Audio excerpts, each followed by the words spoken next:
Hello viewers, मैं हूं कमर चीमा और व्यूअर्स आज मेरे साथ मौजूद हैं लेफ्टिनेंट जनरल कमालजीत सिंह साहब, जो कि इंडियन आर्मी के रिटायर्ड 3 स्टार जनरल हैं।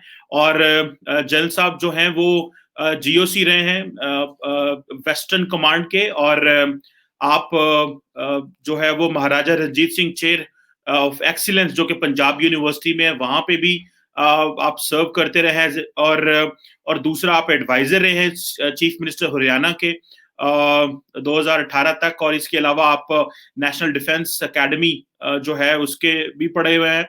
और आपका जारी बात है 35-36 साल का आर्मी का एक्सपीरियंस है। It's sort of an honour for me sir to have you here. Thank you very much for your time sir.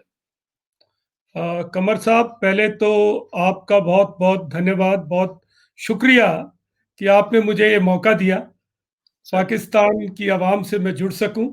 Sir मैं अपने तारुफ में अगर थोड़ा सा इजाफा कर दूं तो वो इस सर तरीके से मैं बताना चाहूँगा सर कि पीछे से मेरे जो फैमिली है वो पाकिस्तान से आती है।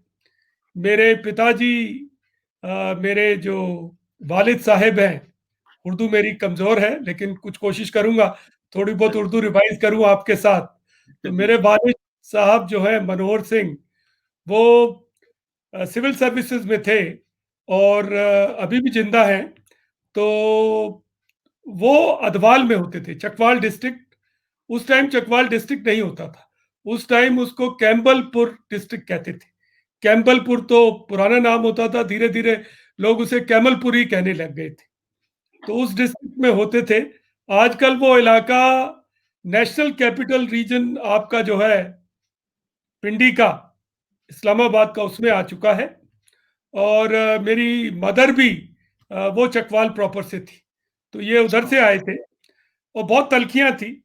लेकिन जी मैं आपको बताऊं कि जब मेरे वालिद साहब वहाँ वापस गए एक जत्थे में घूमने के लिए, तो अपने गांव गए और अपना घर देखा, क्योंकि उनके पिताजी तहसीलदार होते थे पार्टीशन से पहले बीकानेर स्टेट में। तो बड़ा घर होता था, वो ईंटें निकाल के लोगों ने स्कूल बना लिया और काफ़ी उन्होंने उसको देखा।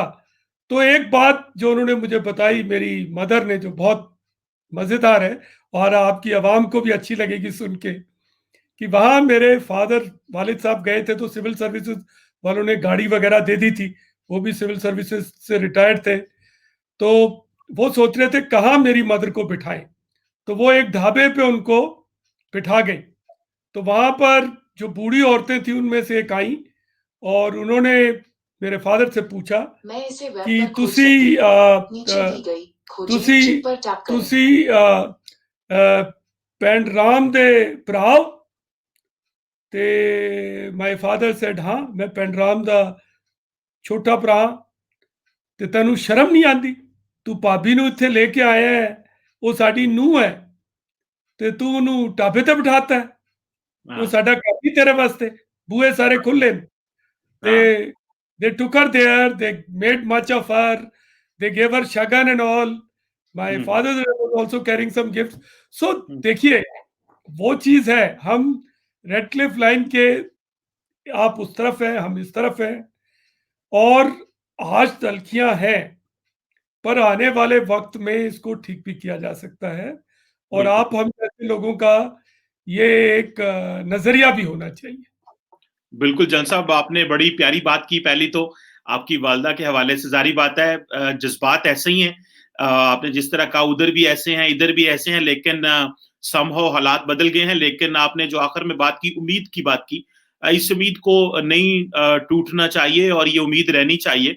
उम्मीद से ही जिंदगी कायम है। और बड़ा अच्छा लगा कि जो भारत के लोग पाकिस्तान आते हैं उनको ऐसे प्यार मिलता है, और जो पाकिस्तान के लोग वहां जाते हैं उनकी भी बहुत सारी ऐसी स्टोरीज होंगी डेफिनेटली जो लोग अपने शेयर करते हैं। Thank you very much for sharing this personal account of your mother and father. Definitely viewers के लिए बड़ा अच्छा होगा सर।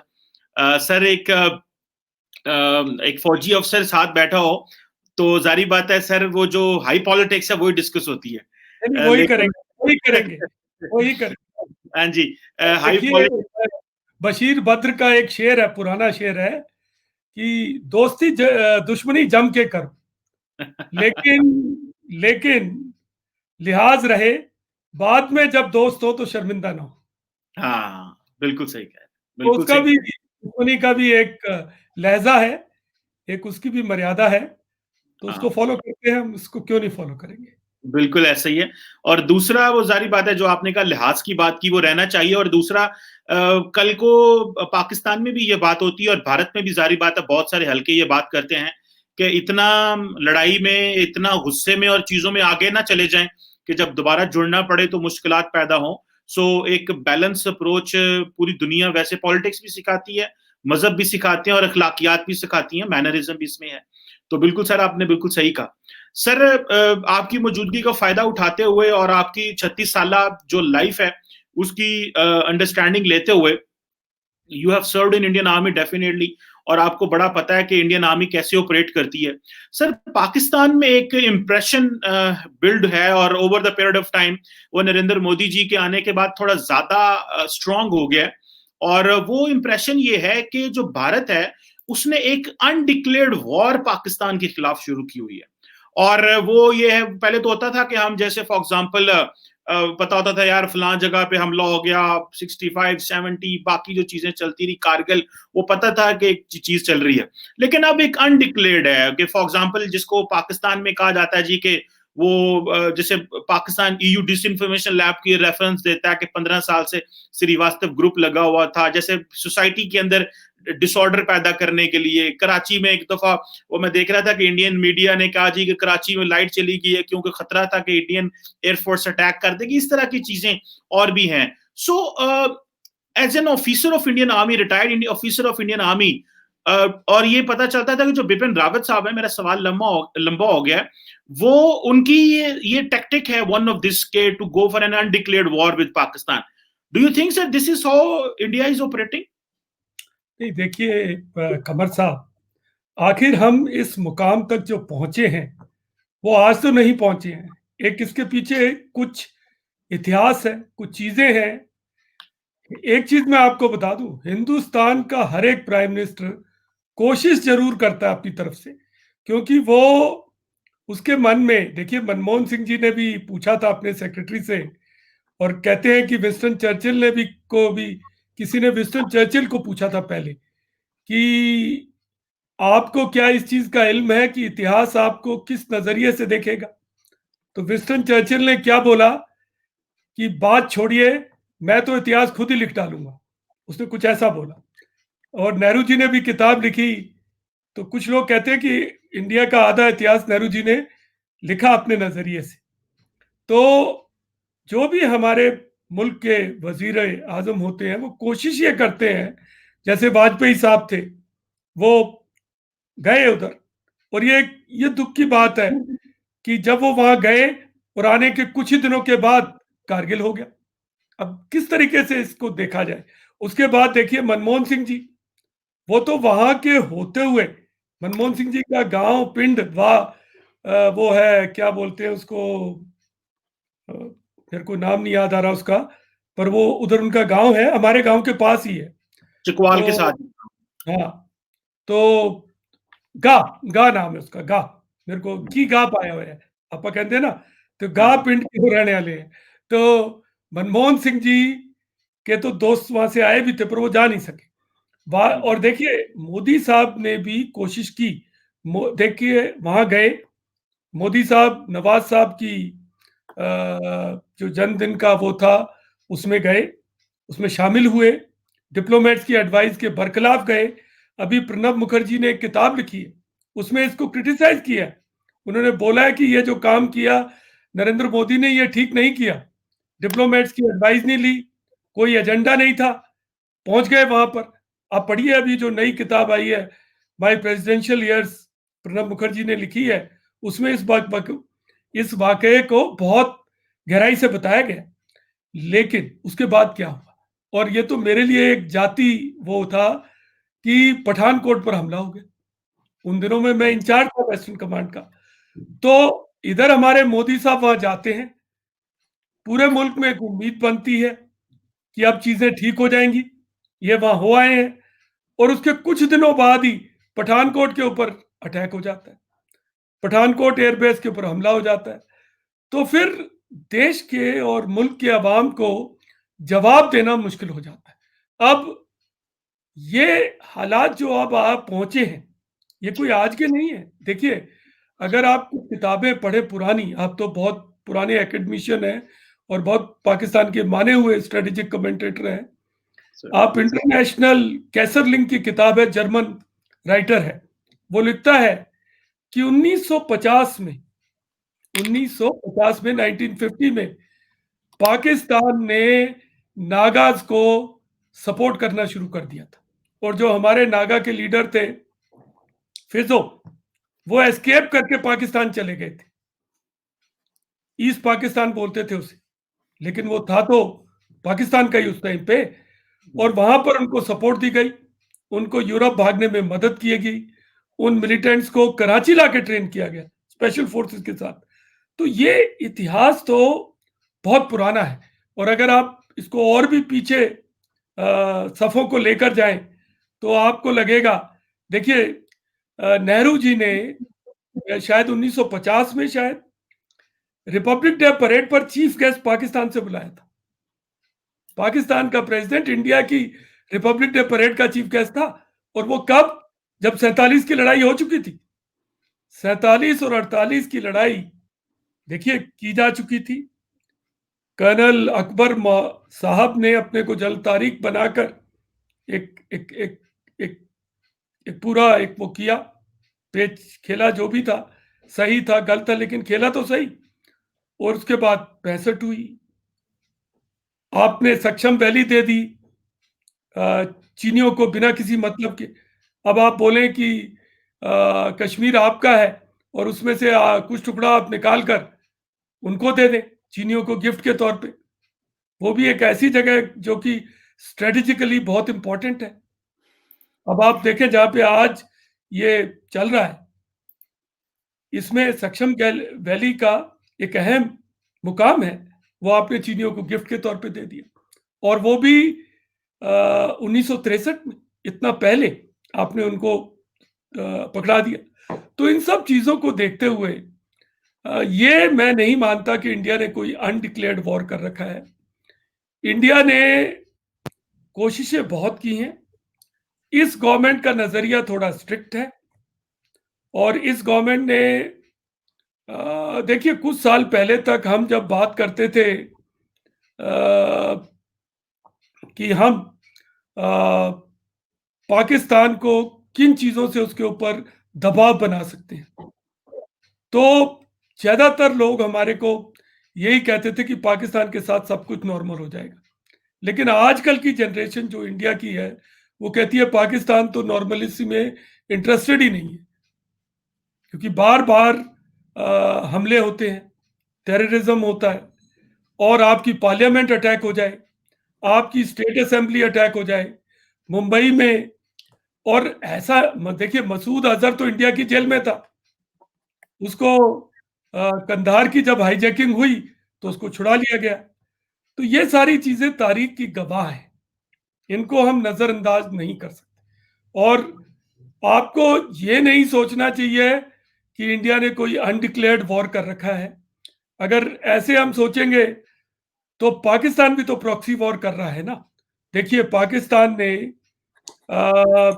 कश्मीर में एक जो जो भी चीज थी, जिसको भी तरीके से आप उसको डिस्क्राइब करें, आप लोग उसे फ्रीडम स्ट्रगल कहते हैं, लेकिन उसको पूरा जो सपोर्ट है वो तो पीछे से ही मिल रही है। और उसमें असला, उसमें आदमी, मैंने खुद ने पर्सनली डील किया है। जब हमारे पे अटैक हुए सांबा मिलिट्री बेस पे, आरामबाग पुलिस स्टेशन पे, दीनानगर पुलिस स्टेशन पे अटैक हुए, कठुआ में हुआ, तो इन सब चीजों के अंदर साफ उधर से आए थे जो आतंकवादी, जो फसादी लोग थे। मैं तो इनको फसादी कहता हूं। आपकी आर्मी ने भी जो एक्सरसाइज की उसका नाम दिया राड उल फसाद। आपने खुद बोला कि ये जिहाद नहीं है, ये फसाद है। तो ये फसादी लोग उधर से आते हैं, उनको असला भी वहीं से मिलता है, इक्विपमेंट भी वहीं से मिलती है, और फिर आकर ऐसे हालात पेश करते हैं। तो फिर अगर मान लो ये बड़ी बड़ी दुख की बात है, बहुत अच्छी बात नहीं है कि हमारी अगली जनरेशन में भी ये जहर फैल गया है। और इसको किसी तरीके से सोचना चाहिए, क्योंकि देखिए, अगर मान लो आप सोचें, अफगानिस्तान को बहुत सारी चीजों की जरूरत है, पर आप लैंड ट्रांजिट को चलने ही नहीं देंगे, तो फिर कैसे होगा? तो ये सब मुद्दे हैं, ये सब इश्यूज हैं। और कहीं ना कहीं मनमोहन सिंह जी ने कोशिश की थी कि जो इस तरह के मुद्दे हैं उनको साइड में छोड़ दो और दूसरे मुद्दों के ऊपर कुछ बातचीत करनी जाए। अब ये जब गवर्नमेंट आई तो इसको लगा, खासकर देखो मोदी जी को बहुत ज्यादा धक्का तब लगा कि जब वो पर्सनली वहां गए, उन्होंने उनकी बर्थडे पार्टी को डिप्लोमेट्स को करके, और देखिए मोदी साहब की जो पार्टी है, पॉलिटिकल पार्टी, सियासी पार्टी, उसके नजरिए से हटकर वो गए। कितना बड़ा उन्होंने इनिशिएटिव लिया, और उसके बावजूद जो किया गया वो एक बड़ी गलत बात थी, और उस पर फिर भरोसा टूट जाता है। बिल्कुल ठीक है सर, आपने एक जारी बात है बहुत लंबा इसका दायरा खींचा बात का, और मैं समझता हूँ कि जारी बात है कि आपकी तरफ से इश्यूज हैं कि अगर ये इश्यूज एड्रेस कर लिए जाएं। सर आपने कहा कि पहले तो आपने कहा कि वो इमरान खान साहब जो भी प्राइम मिनिस्टर आता है वो मौका देता है कि हाँ टॉक्स होनी चाहिए, तो यहाँ पे भी प्राइम मिनिस्टर वेट करते रहे इमरान खान साहब के शायद टॉक्स होंगी, लेकिन नरेंद्र मोदी जी ने एक माइंड बना लिया कि नहीं अब टॉक्स नहीं करनी। हालांकि इमरान खान कहते हैं मैंने 1 साल वेट किया, और यहाँ पे पाकिस्तान में इमरान खान पे बड़ी तनकीद होती है कि तुमने क्यों 1 साल वेट किया, कि जब नरेंद्र मोदी जी का इलेक्शन आ रहा था उन्होंने कहा कि इलेक्शन आ रहा है तो हमें वेट करना चाहिए और अभी बात नहीं होनी चाहिए। सो वो एक और चीज हो गई। सर आपने प्रॉक्सी वॉर्स का भी जिक्र किया है सर, मेरा ख्याल है कि सर ये मेरा ख्याल है प्रॉक्सी वॉर एक ऐसा टॉपिक है कि इस पे हम कह सकते हैं कि अगर दोनों तरफ से आप कह लें कि हमें आपसे एतराज है कि जी यूसुफ रजा गिलानी ने उधर उफा में आई थिंक कहा था कि मनमोहन सिंह को कि आप बलोचिस्तान में इन्वॉल्वमेंट है आपकी, 2009 की बात है, और उन्होंने मनमोहन सिंह के ऊपर फिर बड़ी बात हुई और उनको बड़ा प्रेशर आया कि मैं पार्लियामेंट में कि क्यों आपने वो डॉजियर एक्सेप्ट करने की बात की या क्यों हुआ। सो मेरा ख्याल है कि मुझे ऐसा लगता है सर ये कभी भी बायलैटरली मसला हल नहीं होना।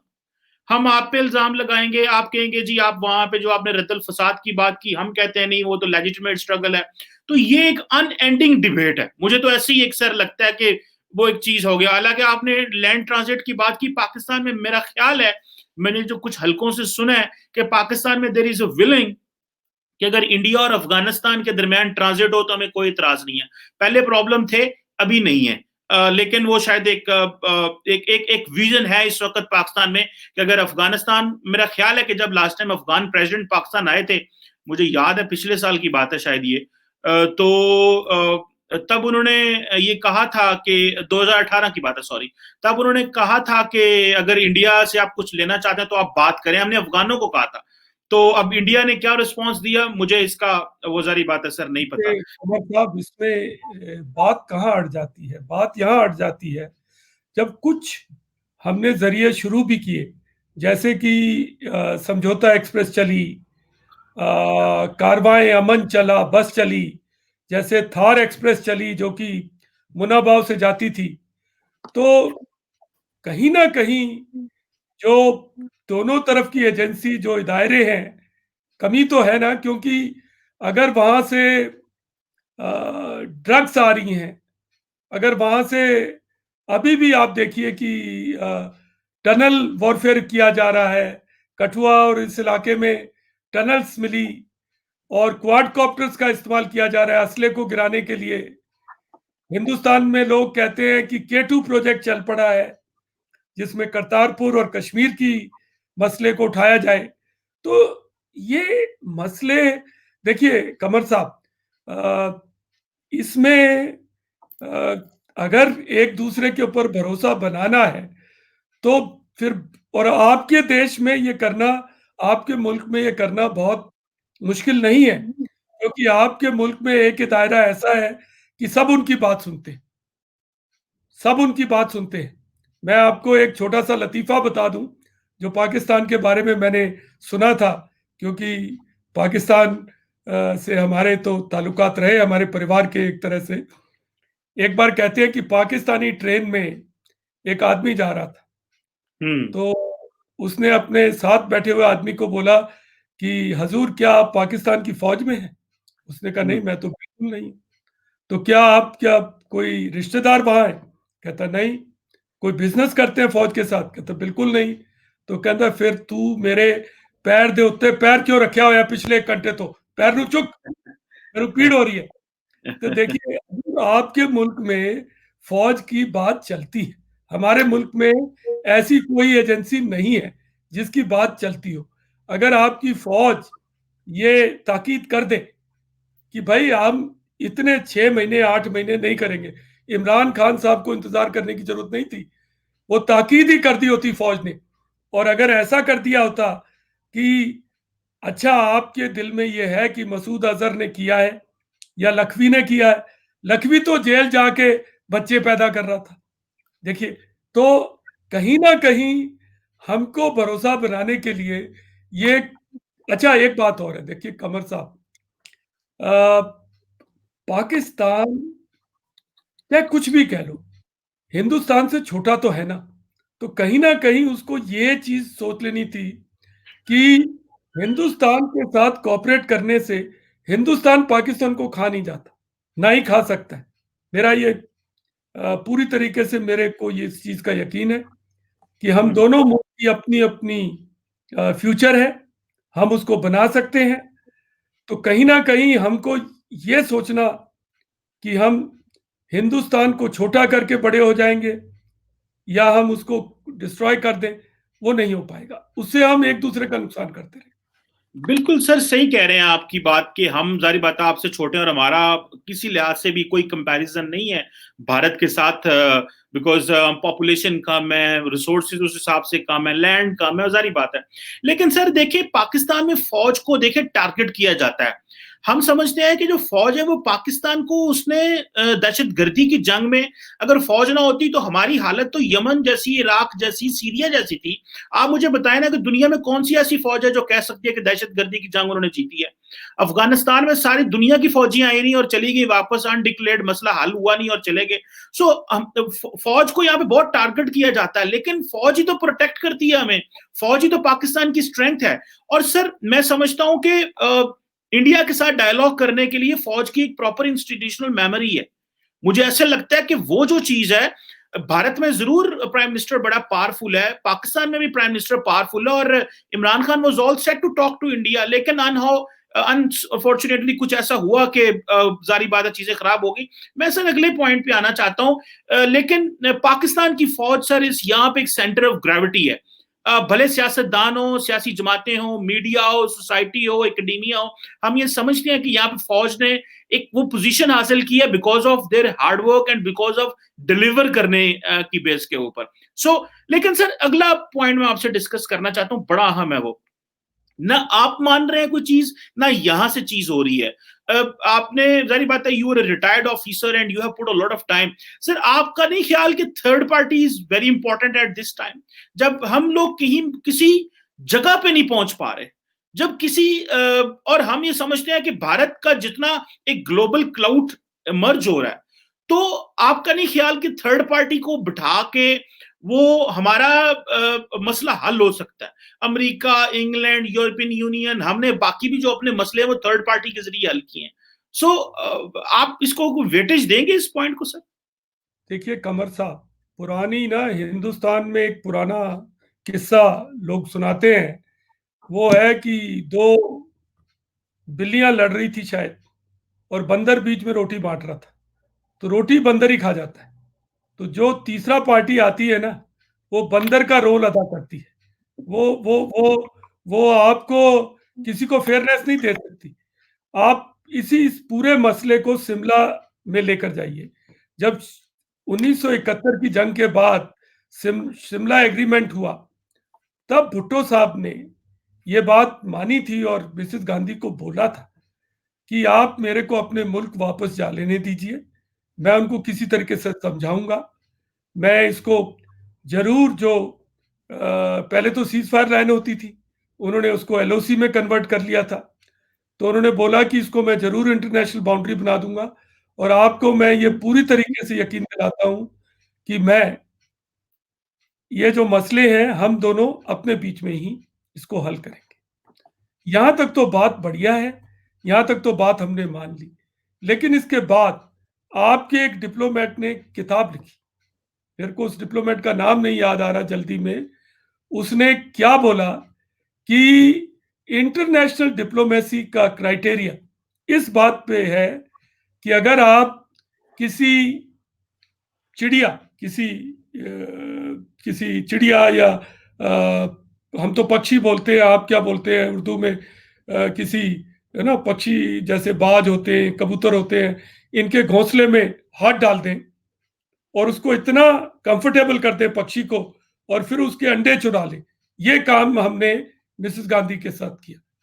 तो जब ऐसा करते हैं, जैसे ऐसा ऐसा हम देखते हैं, तो चालाकी का जो दौर चलता है ना, उससे बहुत इस तरह की फीलिंग आती है कि हमारे को तीसरी पार्टी, और आप ये बताइए तीसरी पार्टी ने कहां पर बात को सरे लगा दिया या सर लगा दिया। अफगानिस्तान के अंदर क्या हुआ, अमेरिका आया, अमेरिका अपनी चीजें ढूंढ रहा था, आज भी अमेरिका अभी वहां से भागने की कोशिश कर रहा है। तीसरी पार्टियां अगर हर चीज सुलझा लेती तो फिर तो हो लेना था। और कहां पर जाकर आप देखिए, आप खुद इस चीज को महसूस करिए कि आपके कौन से ऐसे मसले हैं जो तीसरी पार्टी ने आपके लिए सुलझा दिए हैं। और जो आपने पीछे एक सवाल पूछा था कि दहशतगर्दी से कौन सी फौज जीती है, मैं आपको बता दूं, श्रीलंका की फौज जीती एक एक एक एक अंदाज में, पर वो अंदाज मेरे लिहाज से अच्छा नहीं है। मैं इंटरनेशनल पीस कीपिंग में रहा हूं, अंगोला में रहा हूं, मैंने इंटरनेशनल लोगों के साथ बहुत जगह पे ऑपरेट किया है और मुझे हर जगह पे उनसे एक ही चीज पता लगी है, एक ही चीज वो कहते हैं कि टेररिज्म से डील करने के लिए आपको सिर्फ हार्ड पावर नहीं चाहिए, आपको हार्ड पावर के साथ सॉफ्ट पावर और जिसको आजकल बोलते हैं स्मार्ट पावर, आयरन फिस्ट इन वेलवेट क्लव। तो जो जो प्रॉब्लम है उसकी रूट तक जाना पड़ेगा, उसको वहां से ठीक करना पड़ेगा। और मैं आपको कोई नसीहत नहीं देना चाहता, आप अपनी फौज की इतनी तारीफ कर रहे थे, लेकिन मेरा सवाल फौज के साथ सिर्फ और सिर्फ एक दो बातों पे आके अड़ जाता आपकी फौज के साथ जी जी कि आपकी फौज ने बिना किसी अधिकार के और बिना किसी जरूरत के अपने को अपने मुल्क का आइडियोलॉजिकल फ्रंटियर्स का गार्डियन अपॉइंट कर लिया। आप बताइए किस मुल्क में फौज ऐसी गारंटी ले लेती है कि हम आइडियोलॉजिकल फ्रंटियर्स को भी गार्ड करेंगे? क्यों, किस लिए करेंगे? आपकी फौज का जो मोटो होता था, क्या बढ़िया मोटो था पहले, जिसको आपने बदली कर लिया। पहले आप कहते थे कि मेरे को याद नहीं आ रहा कि क्या होता था, अभी आपने बना लिया है पहले होता था इतिहाद, यकीन और तंजीम, यानी कि यह आपका ओरिजिनल मोटो था, यूनिटी, फेथ एंड डिसिप्लिन। अब आपने बना डाला है ईमान, तकवा, जिहाद ए सबीलिल्लाह। और आप खुद ही कह रहे हैं कि जिहाद आज फसाद बन गया है। तो आपके मुल्क में देखिए 30 साल से ज्यादा फौज ने एक्चुअली रूल किया और प्रॉक्सी रूल तो फौज का चल ही रहा है। और कौन से मुल्क में ऐसा होता है कि आपका आर्मी चीफ मान लो देश का सदर बन जाए, जिस भी नाम से आप उसको पुकार लो, आप निजाम मुस्तफा बोल देते हो, कुछ भी बोल देते हो, लेकिन उसके बाद भी वो पिंडी हाउस नहीं खाली करता, आर्मी हाउस से बाहर नहीं जाता। उसको मालूम है सेंटर ऑफ ग्रेविटी और सेंटर ऑफ पावर सिर्फ आर्मी हाउस है। प्रेसिडेंट हाउस खाली रहता है, वहां नहीं रहता, वो आर्मी हाउस में रहता है, क्योंकि उसको मालूम है कि सारा कंट्रोल कोर कमांडर करते हैं और उन्हीं के जरिए वो काम चल रहा है। और आपकी देखिए, आपकी सी पैक भी चल रहा है, उसको चला तो एक जनरल साहब रहे हैं ना, रिटायर्ड बाजवा साहब, जिनके ऊपर आज कई सारे सवाल उठ खड़े हुए हैं। तो कहीं ना कहीं मुल्क को फौज के ऊपर इतना, देखिए आपने खुद बोला कि मैं एक एकेडमिक वर्ल्ड में रहने के बावजूद एक जनरल होने के नाते मैं कहीं ना कहीं अपनी फौज से अलग नहीं हटूंगा। तो अगर आपकी मुल्क की जो आपके सदर बनने हैं, मुल्क के जो आपके प्रेसिडेंट बनने हैं, तो मेरे नजरिए से फौज का उसमें जो असर है वो कम करना पड़ेगा। सर तब आपने ये जी जी आपने बहुत सारी बातें की हैं। डेफिनेटली मुझे ऐसे लग रहा है कि पाकिस्तान के बारे में कुछ जैसे बातें, फॉर एग्जांपल मैं थर्ड पार्टी का मैंने सवाल उठाया था, तो जारी बात है भारत ना थर्ड पार्टी को मानता है बायलैटरली, तो आप कहते हैं मसला है ही कोई नहीं, यूनिलैटरल हम करेंगे। सो इट मींस कि भारत ने जो मेंटालिटी है वो ये है कि भाई हम जो करेंगे जैसे करेंगे वो एक नजर आ रहा है। दूसरी आपने देखी ना, आपकी सारी जो डिस्कशन है उसका जो दायराकार है वो फौज के इर्द गिर्द रहता है। हम समझते हैं कि ये दायराकार जो है ना वो फौज से निकल के ये पॉलिटिकल लीडरशिप के पास आना चाहिए। और पाकिस्तान में जो इंपॉर्टेंट चीज सर मैं समझता हूं वो ये है, आपने आइडियोलॉजिकल फ्रंटियर्स की बात की, मैं सर समझता हूं कि पाकिस्तान एक इस्लामिक स्टेट है। हम जो भी हैं तो इस्लामी रियासत, सो जारी बात है इस मुल्क के आइडियोलॉजिकल बॉर्डर्स भी हैं। लेकिन मैं शायद समझता हूं कि जो फौज का जो नारा है कि जिहाद की बात करते हैं, वो माजी में जो जनरल साहब आए थे, जिया साहब, उन्होंने वो नारा इंट्रोड्यूस कराया, अभी भी वो जिहाद है। और जो जिहाद आपने जिक्र किया ना सर के, वो जो जिहाद अभी जिससे अब वो लड़ रहे हैं जैसे तालिबान है, वो जिहाद नहीं है। क्योंकि पाकिस्तान की फौज जो कमर जवेद बाजवा है वो तो ये कहते हैं कि जो मोनोपोली ऑफ वायलेंस है that should lie with the state. So रियासत के पास जिहाद का हक है। जो माजी में जनरल जिया साहब ने किया वो गलत था, वो हम भी कहते हैं माजी में एक बात गलत हुई है, वो गलत है, लेकिन मेरा ख्याल है हमें उससे आगे निकलने की बात करनी चाहिए। और आइडियोलॉजिकल फ्रंटियर तो डिस्क्राइब हो चुके हैं, माजी में हो चुके हैं, वो पता चल चुका है कि जो वो माजी में जो हमारे जनरल साहब थे, जिया साहब ने कुछ चीजें ऐसी की जिसका हमें नुकसान हुआ, हम समझते हैं कि वो बहुत गलती हुई, लेकिन वो दैट इज हिस्ट्री। अब मेरा हाल आगे जाने की जरूरत है। सो एक इस्लामी रियासत होने की वजह से उसकी आइडियोलॉजिकल बाउंड्रीज हैं, वो रियासत फैसला करेगी, रियासत के लोग फैसला करेंगे। Army is a party, army जो है वो पाकिस्तान में एक इंस्टीट्यूशन है whose job is to implement whatever the politicians say and whose job is to implement whatever the state decides. So army कहती है कि हमें उसी नजरिए से देखा जाए जो कंटेम्प्रेरी लीडरशिप है 2008 से लेके। लेकिन अगर मैं ये कहूं कि आर्मी का रोल नहीं रहा माजी में, ये अभी रोल नहीं है, डेफिनेटली रोल है, क्योंकि पाकिस्तान में एक तगड़ा इंस्टीट्यूशन है। चाइना पाकिस्तान इकोनॉमिक कॉरिडोर में जितनी दहशतगर्दी की हमें खतरा है या जिस तरह उसको डिस्टेबलाइज करने के लिए भारत ने कलबोशन नेटवर्क और बहुत कुछ हुआ, आप नहीं समझते कि फौज ही उसको डील कर सकती है, फौज जैसा अदारा ही सर उसको डील कर सकता है। सो मेरा ख्याल है कि हम ये इस चीज को मानते हैं कि माजी में जो हुआ वो फ्यूचर मुस्तकबिल में नहीं होना चाहिए। लेकिन अभी तो this is the army chief who went to the parliament and spoke in the senate and said, उसने कहा कि हमें बताएं क्या करना है, हमें गाइड करें, and this is the job of the political leadership to guide the army. और मेरा ख्याल है कि बड़ा एक्सीलेंट रिलेशन है सिविल मिलिट्री रिलेशनशिप। लेकिन पाकिस्तान में फौज को टारगेट किया जाता है, क्योंकि अभी आपको पता है, जनरल साहब बात बताऊं, इस वक्त बहुत सारे मुल्कों की फौजें पाकिस्तान आ रही हैं और वो आके एक ही चीज कह रही हैं कि हमें बताएं कि आपने दहशतगर्दी की जंग कैसे जीती। और ये this is a matter of pride.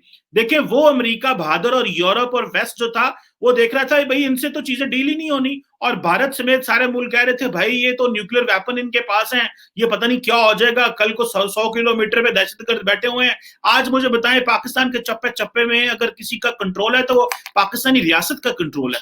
माजी में गलतियां हुई, हम उसको मैं नहीं डिफेंड कर सकता, जो जिया साहब ने किया मैं नहीं डिफेंड कर सकता उसको, क्योंकि जब भी अनडेमोक्रेटिक प्रैक्टिस आएगी मेरे से डिफेंड नहीं होगी वो। लेकिन मैं एक चीज कह सकता हूं कि जो कंटेम्परेरी लीडरशिप है मिलिट्री में, उसने डेमोक्रेसी को सपोर्ट किया है, डेमोक्रेटिक फोर्सेस के साथ खड़े हुए हैं, पार्लियामेंट को एम्पावर कर रहे हैं, और यही काम होता है। बाकी जब तक रियासत तगड़ी नहीं होगी, लॉ एनफोर्समेंट, पुलिस, बाकी अदारे तगड़े नहीं होंगे, तो जहां फौज की जरूरत पड़ेगी तो फौज को हमें चाहिए।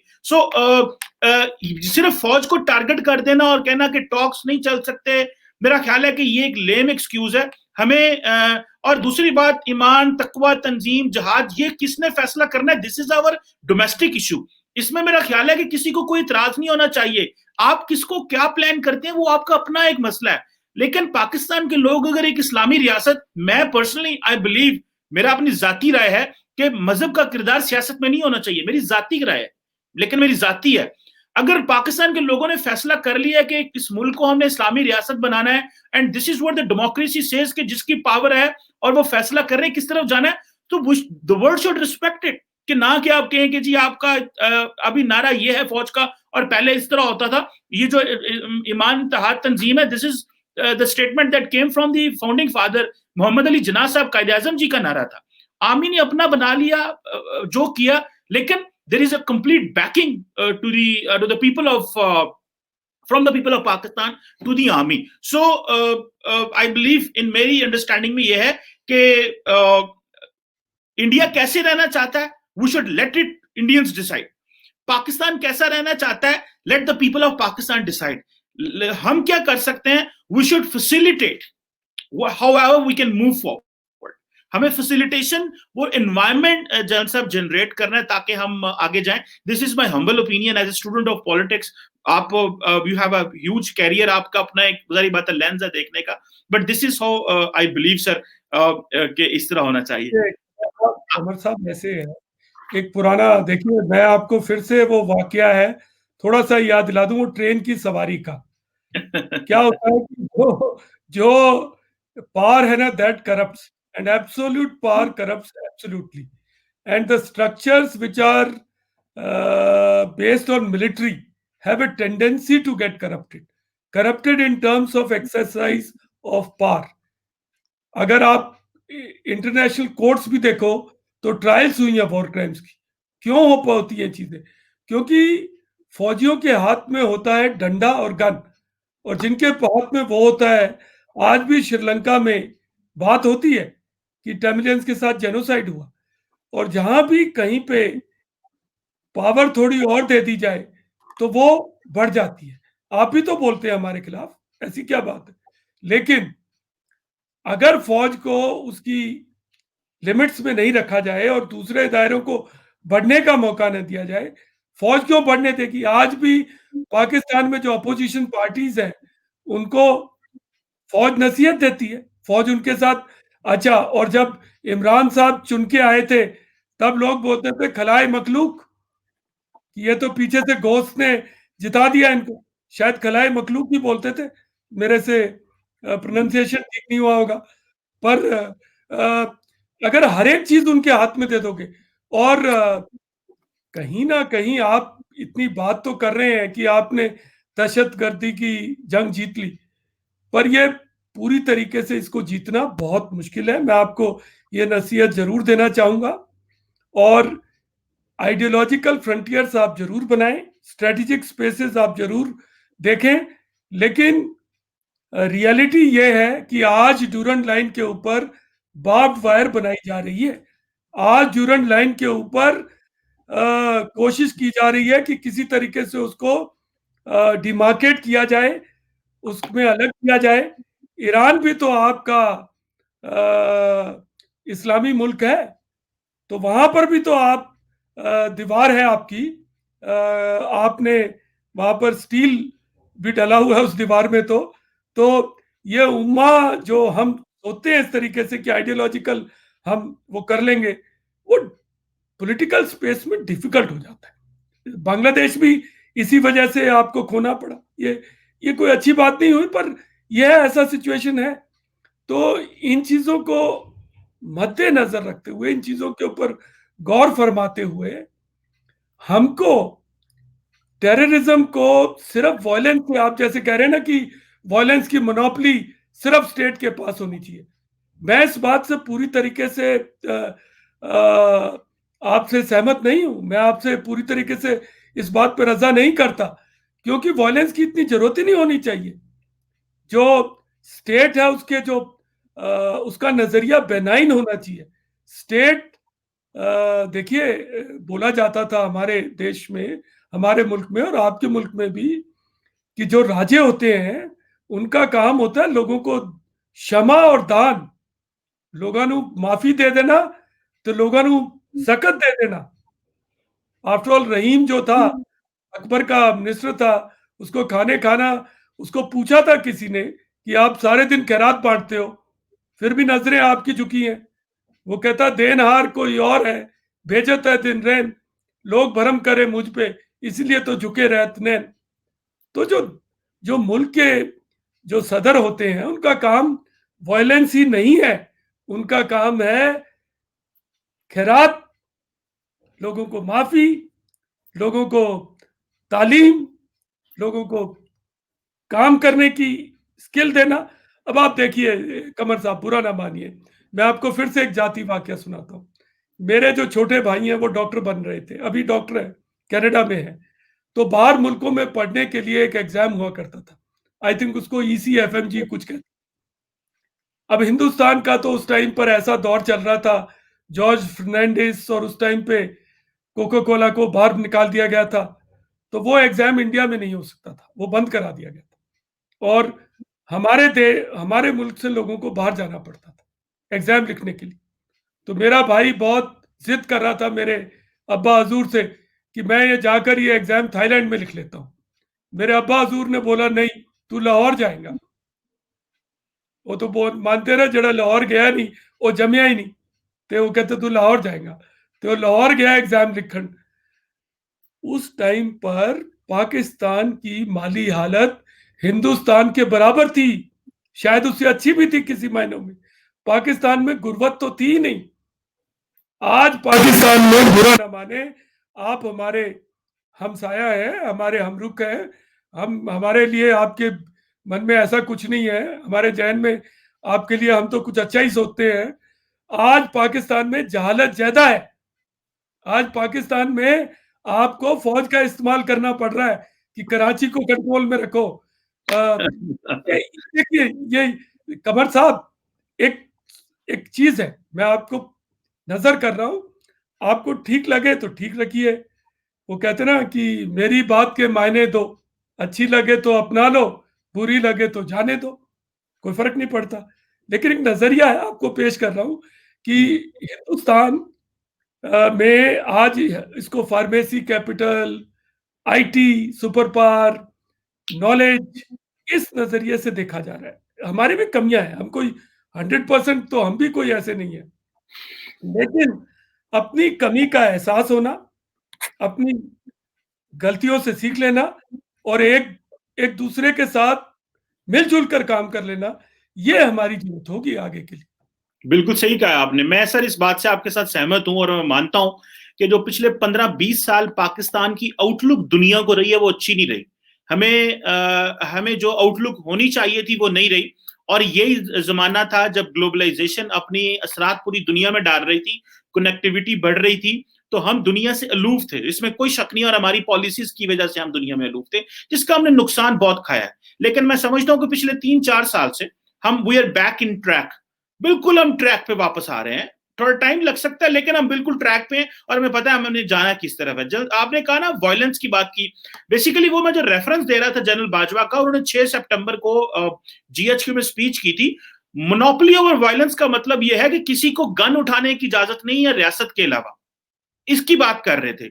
अगर किसी ने जिहाद करना है तो वो रियासत ने करना है, जत्थे जिहाद नहीं कर सकते, ये चीज। और दूसरी, आप सर कहते हैं वायलेंस की बात करते हैं, अभी मैं बात करूंगा, अगर बुरा लगे तो माजरत, आप जितना कश्मीर में वायलेंस करते हैं और जिस तरह डिस्प्रोपोर्शनली वायलेंस होता है, अब आप उसको आप कह सकते हैं वहां पे तो आप ये प्यार मोहब्बत नहीं करते ना, वहां पे तो जो कश्मीरियों के साथ होता है वो तो एक और ही दुनिया होती है। सो मेरा नहीं ख्याल कि रियासत को जब वायलेंस इस्तेमाल करना पड़ती, रियासत इस्तेमाल करती है। हम जिस बात कर रहे हैं, मेरा ख्याल है कि जनरल बाजवा ने अपनी, वो जनरल जिया की पॉलिसी की नेगेशन कर रहे थे, जब वो ये कहते हैं वायलेंस की जो मोनोपोली है वो रियासत के पास होनी चाहिए, it means he was negating general Zia. और उससे पहले जिन लोगों ने ये बातें की कि जहाद हो सकता है, जहाद जब भी होगा वो रियासत फैसला करेगी। 500 बंदा, 1000 बंदा, 4000 बंदा कहीं बैठ के ये फैसला नहीं करेंगे। कमर साहब, वो तो अबू बकर ने बोला है सर। अभी जो बाजवा साहब कह रहे हैं, वो तो अबू बकर ने, जो आपके प्रॉफिट साहब के बाद नंबर 2 पे थे, उन्होंने खुद ने जिहाद के रूल लिखे। मेरा तो डिसर्टेशन टॉपिक ही इसी पे रहा कि जिहाद के मायने क्या थे और जिहाद को किस तरीके से मिस रिप्रेजेंट कर दिया गया।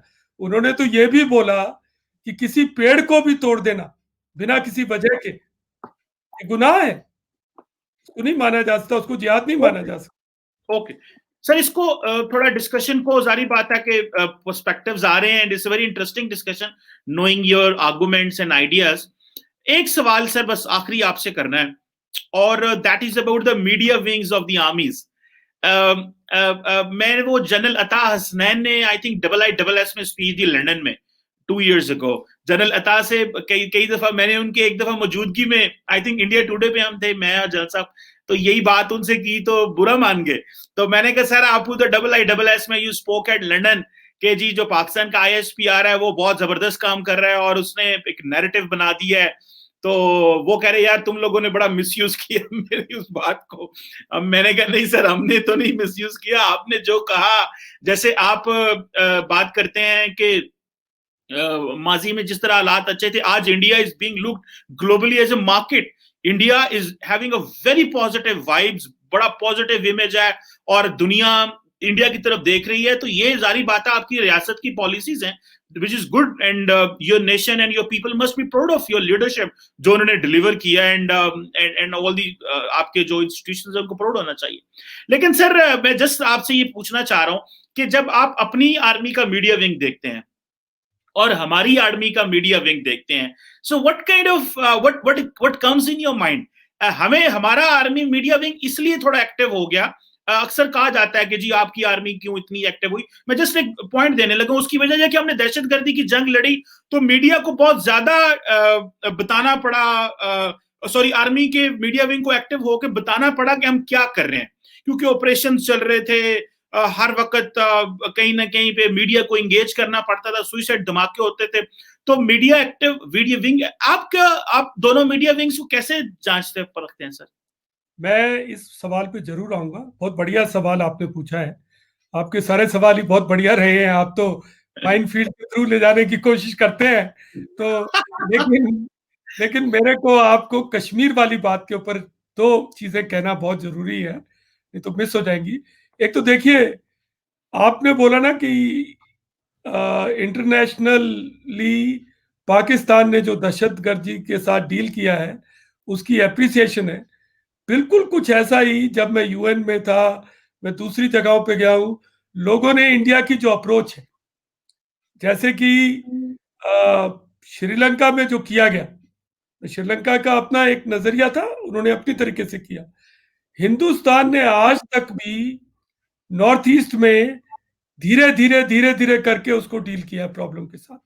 और कश्मीर के अंदर भी अभी सुपर 30 है जिसमें 30 बच्चों को पढ़ाकर IITs में भेजा जा रहा है। कश्मीर की IPL बनी है, कश्मीर का खिलाड़ी इंडिया की क्रिकेट टीम में आया है। शाह फैजल ने IAS को टॉप किया कश्मीर से। और कश्मीर का जो केसर है, सैफरन है, उसके लिए अभी कितना जोर चल रहा है। तो कश्मीर के बारे में ये कह देना कि सिर्फ वायलेंस ही, और देखिए अभी हम कश्मीर में एक बहुत नया एक्सपेरिमेंट कर रहे हैं। कश्मीर की किस्मत कहाँ खराब रही, और आप ये तो भूल ही जाते हैं कि मुफ्ती मोहम्मद सईद इंडिया के होम मिनिस्टर थे। कश्मीर के मुफ्ती मोहम्मद सईद इंडिया के होम मिनिस्टर थे। तो ऐसा नहीं है कि इंडिया ने कश्मीर को ऐसे सोचा है, ऐसे किया है। और एक टाइम ऐसा था कि एक टाइम क्या, ये सारा कश्मीर का मसला पेचीदा इसलिए भी हो गया, इसमें कुछ परिवारों ने, कुछ फैमिलीज ने, जैसे कि अब्दुल्लाज ने, जैसे कि ये मुफ्ती मोहम्मद सईद की फैमिलीज ने और दूसरों ने, सारे जो अपने अपने जेब भर लिए, अपना अपना कर लिया जो भी करना था। अब हम एक एक एक, एक जमहूरियत में एक नया एक्सपेरिमेंट कर रहे हैं।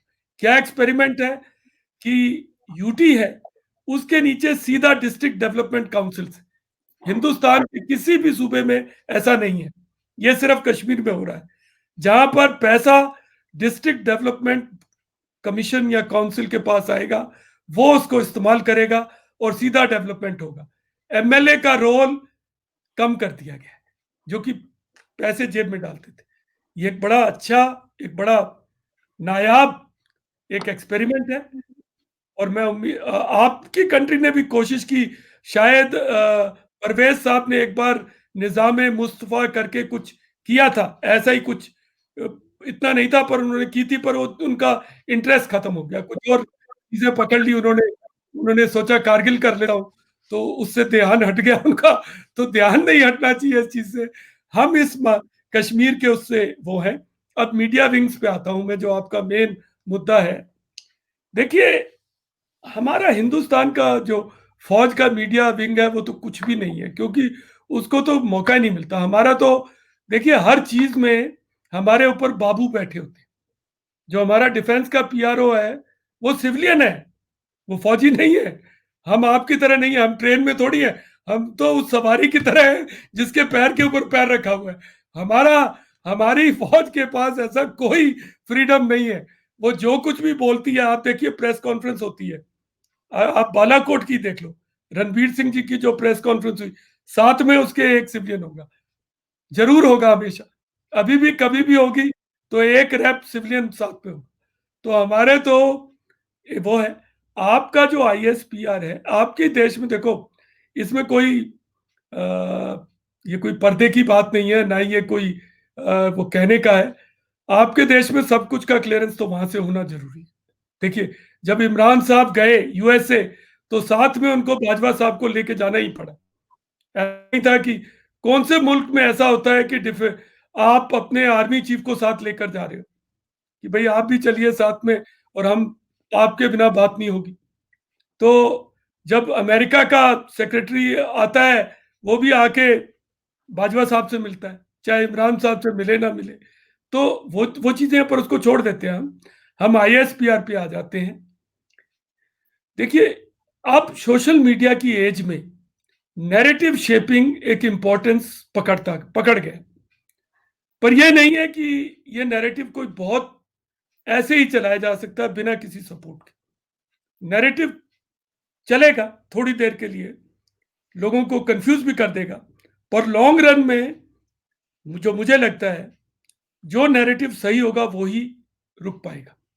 बाकी नैरेटिव के प्रति की तरफ लोगों को एक तरफ से नफरत पैदा हो जाएगी। वो कहेंगे ये क्या है, झूठ बोलता है। तो वक्त तो जरूर लगेगा। तो नैरेटिव तो वही चलेगा जो कि मजबूती पे खड़ा होगा। आपकी आईएसपीआर ने अच्छा काम किया, उनका उनका चार्टर है, वो करते हैं। हमने भी उनसे शायद कुछ सीख लिया, क्योंकि शुरू तो ये जंग जो इंफॉर्मेशन की है वो शायद आपने की, तो हमने उनसे कुछ सीख लिया होगा।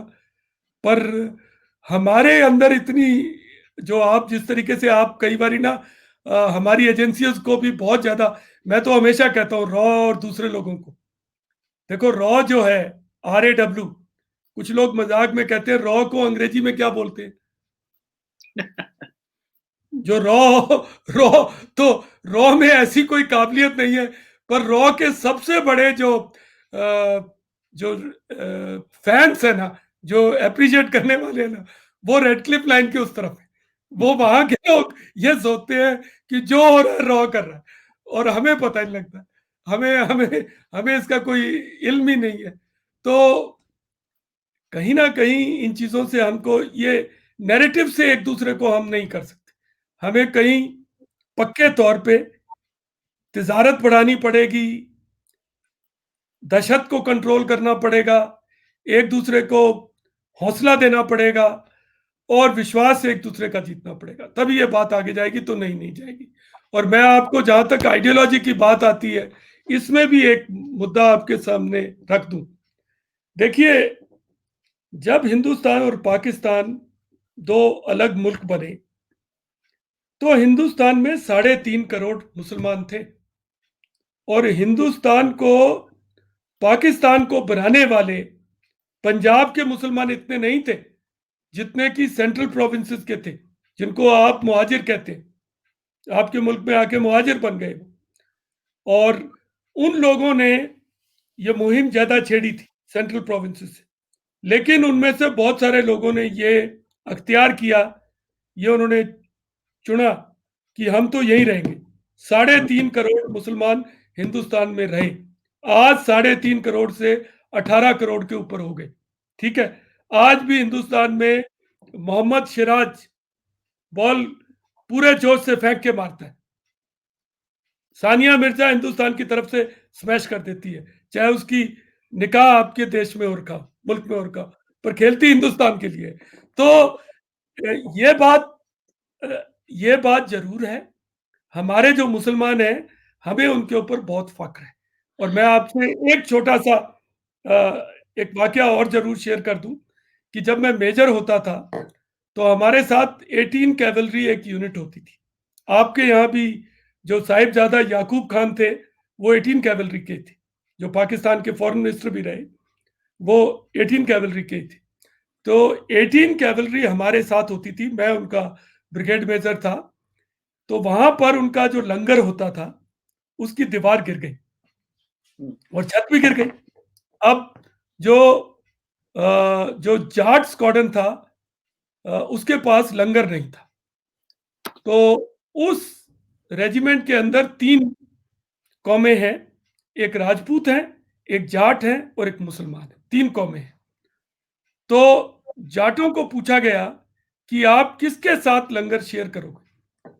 तो उन्होंने कहा हम मुसलमानों के साथ करेंगे, हम राजपूतों के साथ नहीं करेंगे, हमारे साथ हैं, पड़ोसी हैं, हम यहीं पे अपना खाना बना लेंगे। मेरे को शाम को मेरे मन में खलबली मची, क्योंकि हमारे हमारे हमारी फौज में आर्मर्ड कोर में जिसमें मैं भी रहा, जो जाट है वो मीट नहीं खाते, मीट बिल्कुल नहीं खाते, बिल्कुल टच ही नहीं करते, तो उनके यहाँ मीट बनता भी नहीं। तो मेरे को शाम को लगा कि आज तो मीट बनता है, तो ये जाट और ये मुसलमानों का इकट्ठा है तो कैसे होगा। मैं शाम को वहां गया देखने के लिए कि क्या हो रहा है। तो वहां के जो सीनियर सरदार हैं, जो जेसीओ साहिबान हैं, रिसालदार साहब, उन्होंने मेरे से पूछा कि मेजर साहब आप तो शाम को हमारे लंगर में कैसे कैसे आना हुआ? तो मैंने कहा देखो यूसुफ साहब, आपसे क्या छुपाऊं, आपके साथ तो बहुत नौकरी की है, दिल में परेशानी थी, तो मेरे मन में था कि कुछ कोई प्रॉब्लम ना हो जाए, तो मैं इसलिए आया। तो यूसुफ साहब जो कि क्याम खानी मुसलमान है, उन्होंने बोला मेजर साहब अगर किसी जाट ने मीट खाना है ना तो मैं तो नहीं खाने दूंगा, मैं उसका जो दीन और ईमान है ना मैं नहीं तोड़ूंगा, कहीं और जाके तोड़ ले। तो हमें अपने मुसलमानों के ऊपर काफी फक्र है। छोटे मोटी प्रॉब्लम्स होती हैं, आप उस प्रॉब्लम को शायद रेज भी करेंगे या करना चाहेंगे, लेकिन मुल्क में दूसरे इदारे हैं, दूसरे तरीके हैं, ये फेजेस आते हैं जाते हैं, कभी नवाज साहब आते हैं, कभी इमरान आते हैं, कभी भुट्टो थी, तो छोटे छोटे फेजेस होते हैं, पर बड़े तौर पे मोटे तौर पे हमें अपने मुसलमानों के ऊपर यकीन है। मैंने उनके साथ नौकरी की है और मुसलमान कौम अच्छी है, इसमें क्या दिक्कत है। हालांकि इतिहास में पीछे हो सकती हैं चीजें, पर उसमें कोई ऐसी कोई बात नहीं, हम उनके साथ काम करते हैं। और अब्दुल कलाम साहब थे, उन्होंने हमारा मिसाइल तैयार की, टारगेट किसी तरफ भी हो सकता है उसका। नहीं नहीं बिल्कुल ठीक है, सारी बात है सर। मैं समझता हूँ कि कोई भी इस वक्त जो भारत में रह रहा है वो किसी भी जात का हो, मजहब का हो, उसका हक है कि वो अपने नेशनल इंटरेस्ट के साथ हो, वो भारत के साथ खड़ा हो, और जो पाकिस्तान में है उसको पाकिस्तान की करना चाहिए। आपने जो बातें की ना सर शुरू में मीडिया विंग्स के हवाले से, सारी बात है कि मैंने बताया कि हमारे थोड़े चैलेंजेस डिफरेंट है पिछले 15-20 साल में, जो आपको फेस नहीं करने पड़े। आपने जिक्र किया क्लियरेंस लेनी पड़ती है, पर ऐसा नहीं है। मैं समझ रहा हूँ इतनी बड़ी मिसकंसेप्शन है भारत में, और कुछ ये मिसकंसेप्शन हमने खुद क्रिएट की हुई है, उसमें आपका भी कसूर नहीं है मिसकंसेप्शन का। हमारे अपने सियासतदानों ने खुद ही मलाइन करते हैं अपने अदारों को। इसमें आपने तो जारी बात है वही कहना है, जो डिस्कोर्स यहाँ पे चल रहा है आप तो वही फॉलो करेंगे कि भाई देखो आपके वो ये सियासतदान ये कह रहे हैं, कोई नाम ले रहा है, कोई नाम ले रहा है, तो उसमें आपका भी कसूर नहीं है, हमारा अपना भी कसूर है। और जो बाजवा साहब की बात हुई कि देखें वो अमेरिका गए, क्लियरेंस हुई, देखें पाकिस्तान अमेरिका के जो ताल्लुकात हैं वो, उसमें मैं एक बात बताऊं जनरल साहब, उसमें फौज का बड़ा कुलीदी किरदार रहा है, क्योंकि इंडियन अमेरिकन जो फोर्सेस हैं उन्होंने आर्मी के साथ बहुत काम किया हुआ अफगानिस्तान में। सो जो ज्यादा डिस्कशन होती है वो मिलिट्रीज की होती है। तो जो बाजवा साहब का जाना, वहां पे जाना, चीन जाना, मिडल ईस्ट में जाना, तो जहां जहां पे हमारे स्ट्रेटेजिक पार्टनरशिप चाइना के साथ तो वैसे ही चलो जाना बनता है, लेकिन अमेरिका में जाना इसलिए जरूरी है कि हमने दहशतगर्दी की जंग उनके साथ में ली है और हम नॉन नेटो एलाय रहे हैं, उन्होंने हमें स्टेटस दिया होगा। सो इसलिए मेरा ख्याल है ये चीजें होती हैं। But any how sir, it was a wonderful discussion, sharing so many thoughts with you and knowing so many things from you. और it helps me a lot to read perspectives from India, definitely, कि आप क्या हमारे बारे सोचते हैं और हम आपके बारे क्या सोच रहे हैं। लेकिन मैं I agree with you, ये जो चीजें हैं ये बड़ी इंपॉर्टेंट है। हमें ट्रेड बढ़ानी है, हमें ट्रस्ट बिल्ड करने हैं, हमें कनेक्टिविटी की तरफ जाना है। एंड वी होप कि somehow the wiser sense will prevail और थिंग्स जो हैं वो दोनों तरफ से बहुत अच्छी होंगी, क्योंकि बहुत सारे ऐसे लोग हैं जो दोनों तरफ बैठे हुए हैं, जो चाहते हैं कि मामलात अच्छी तरफ जाएं और हम इस पुरानी रेट्रिक से बाहर निकलें। और मुझे उम्मीद है कि हम निकाल लेंगे सर, आई एम श्योर हम निकाल लेंगे इन चीजों से। आई बिलीव कि चीजें बहुत अच्छी हो सकती हैं। कमर साहब, आपने मुझे ये मौका दिया, इसके लिए बहुत बहुत आपको मैं थैंक यू करना चाहूँगा और आपकी मेहरबानी, आपने ये मौका दिया।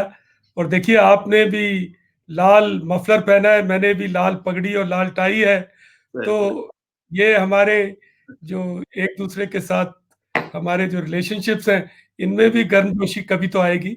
उम्मीद के साथ हमें जीना चाहिए और जो स्ट्रेटेजिक अफेयर्स के एक्सपर्ट्स हैं, उनको कोशिश करनी चाहिए कि एक दूसरे से किसी तरीके से हम जोड़ सकें। बिल्कुल, अब बिजनेस तो हमें करने ही पड़ेंगे, लेकिन उसके साथ हम ये कर सकें तो ये अच्छा होगा। बिल्कुल ठीक है सर, बिल्कुल ठीक। Thank you very much sir for your time.